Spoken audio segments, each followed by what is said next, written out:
AK ബാലനെ തള്ളി മുഹമ്മദ് റിയാസ്. തിരഞ്ഞെടുപ്പിൽ വികസനവും രാഷ്ട്രീയവും പറയുന്നതാണ് നല്ലതെന്ന് മുഹമ്മദ് റിയാസ് പ്രതികരിച്ചു. കേൾക്കാം. എനിക്ക് അതിനെക്കുറിച്ച് കൂടുതൽ അറിയില്ല, ഞാനത് ശ്രദ്ധിച്ചിട്ടില്ല. പക്ഷെ പൊതുവേ ഞാൻ പറയാം, പൊതുവെ വികസനം ജനങ്ങളിലെത്തിക്കാനും പൊതുരാഷ്ട്രീയം പൊതുവെ നല്ല സംവാദത്തോടു കൂടി അവതരിപ്പിച്ച് മുന്നോട്ട് പോകാനാണ് ഞങ്ങൾ തീരുമാനിച്ചത്. രാഷ്ട്രീയം പറയുക, വർഗീയത പറയാതിരിക്കുക. ഈ തെരഞ്ഞെടുപ്പിൽ വിജയിക്കാൻ വേറൊന്നും വേണ്ട, വികസനവും രാഷ്ട്രീയവും പറഞ്ഞാൽ മതി. സർക്കാരിന് വേണ്ടത്ര വോട്ട്, കിട്ടേണ്ട വോട്ട് കിട്ടിക്കൊള്ളും. ഇതിപ്പോൾ തിരിച്ചറിഞ്ഞിരിക്കുന്നു. പരാമർശത്തിൽ ബാലൻ മാപ്പ് പറയണമെന്നുള്ളതാണ് ജമാഅത്തെ നിലപാട്. അർജുൻ കല്യാണോട് കൂടുതൽ വിവരങ്ങളുമായി. Arjun, good morning once again. ഇപ്പോൾ മുഹമ്മദ് റിയാസ് AK ബാലന്റെ ആ വിവാദ പ്രതികരണത്തെ തള്ളുകയാണ്. നേരിട്ട് AK ബാലൻ മറുപടി പറയുന്നത് അല്ല എന്ന് പറഞ്ഞെങ്കിൽ പോലും പൊതുവെ എന്ന് പറയുമ്പോൾ അതിനകത്തെല്ലാം ഉൾപ്പെടുമെന്നത് ഉറപ്പാണ്. ഈ വിവാദ പശ്ചാത്തലത്തിലാണ്, ആ ചോദ്യത്തിലാണ് മറുപടിയായി വന്നിരിക്കുന്നത്. പറയേണ്ടത് രാഷ്ട്രീയവും വികസനവുമാണ്, വർഗീയത പറയേണ്ടതില്ല എന്നുള്ളതാണ് തീരുമാനം. ഒരുപക്ഷെ ഇനി വരുന്ന ദിവസങ്ങളിൽ നമ്മൾ അങ്ങനെയായിരിക്കും കേൾക്കുക.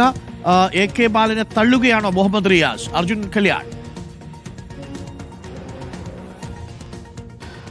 ഡോക്ടറിന് തീർച്ചയായിട്ടും കഴിഞ്ഞ ദിവസം AK ബാലൻ നടത്തിയിട്ടുള്ള ആ പ്രസ്താവനയെ തള്ളിക്കൊണ്ട് തന്നെയാണ് മുഹമ്മദ് റിയാസ് ഇത്തരമൊരു പ്രതികരണം നടത്തിയിരിക്കുന്നത്. അദ്ദേഹത്തെ നേരിട്ട് ഏതെങ്കിലും തരത്തിൽ വിമർശിക്കുന്നതോ അല്ലെങ്കിൽ നേരിട്ട് ബാലന്റെ പ്രസ്താവനയെ അത്തരത്തിൽ കടന്നാക്രമിക്കുന്നതോ തരത്തിലുള്ള ഒരു പ്രതികരണമല്ല, മറിച്ച് അതുമായി ബന്ധപ്പെട്ടുകൊണ്ട്, അതായത് AK ബാലൻ നടത്തിയിട്ടുള്ള പ്രതികരണവുമായി ബന്ധപ്പെട്ടുകൊണ്ട് ചോദിച്ചിട്ടുള്ള ചോദ്യത്തിന് അദ്ദേഹം പറയുന്നത് അതുമായി ബന്ധപ്പെട്ടുകൊണ്ട് കൂടുതൽ കാര്യങ്ങൾ തനിക്കറിയില്ല, പക്ഷേ പൊതുവെ പറയുന്നത് വികസനവും അതുപോലെ തന്നെ പൊതുരാഷ്ട്രീയവും പറയുന്നതാണ് നല്ലത് എന്നുള്ളതാണ് മുഹമ്മദ് റിയാസ് പ്രതികരണം നടത്തുന്നത്. സ്വാഭാവികമായും വരുന്ന നിയമസഭാ തെരഞ്ഞെടുപ്പിൽ പ്രത്യേകിച്ച് കഴിഞ്ഞ ദിവസം നടന്നിട്ടുള്ള സ്പെഷ്യൽ ക്യാബിനറ്റിൽ ഉൾപ്പെടെ വികസനം തന്നെ ജനങ്ങളോട് സംവദിക്കണം, അതുപോലെ ക്ഷേമ പ്രവർത്തനങ്ങൾ ജനങ്ങളിൽ എത്തിച്ചതുമായി ബന്ധപ്പെട്ടുകൊണ്ടുള്ള കാര്യങ്ങൾ കൂടുതൽ ചർച്ചാ വിഷയമാക്കുന്നതിനും അത് തെരഞ്ഞെടുപ്പിൻ്റെ പ്രചരണമാക്കി മാറ്റുന്നതിനും വേണ്ടിയിട്ടുള്ള ഒരു തീരുമാനമാണ് ഇടതുമുന്നണി സ്വീകരിക്കുന്നത്. അപ്പോൾ സ്വാഭാവികമായും അതിനിടയിൽ വരുന്ന ഇത്തരം ചില പ്രസ്താവനകൾ ഇടതുമുന്നണിയുടെ ആ പ്രചരണ തന്ത്രത്തെ വഴിമാറ്റുന്നതായി മാറും എന്നുള്ളത് കൊണ്ട് തന്നെയാണ് അങ്ങനെയുള്ള കാര്യങ്ങളിലേക്ക് പ്രചരണം പോവേണ്ടതില്ല, പ്രതികരണങ്ങൾ പോവേണ്ടതില്ല എന്നുള്ളൊരു നിലപാട്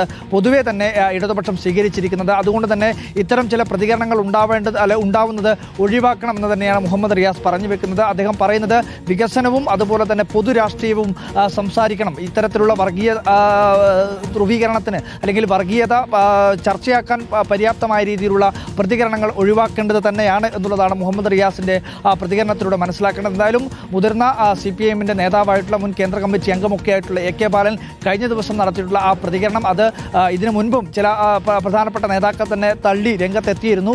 അതിൻ്റെ കൂടെ ഇപ്പോൾ മുഹമ്മദ് റിയാസ് കൂടി ഈ പ്രസ്താവനയെ തള്ളിക്കൊണ്ട് രംഗത്തെത്തുകയാണ്. ഡോക്ടർ, പ്രധാനപ്പെട്ട വിവരമാണ്. പ്രിയപ്പെട്ട പ്രേക്ഷകരെ, നമ്മുടെ ഈ തെരഞ്ഞെടുപ്പിന് മുമ്പേ നേതാക്കളുടെയൊക്കെ വാക്കുകൾക്ക് പതിവിലും കൂടുതൽ വിലയും മൂല്യവും ആഘാതവും പ്രഹരശേഷിയും ഒക്കെ ഉണ്ടാവും. നേതാക്കന്മാർ തിരിച്ചറിഞ്ഞാൽ നല്ലത്.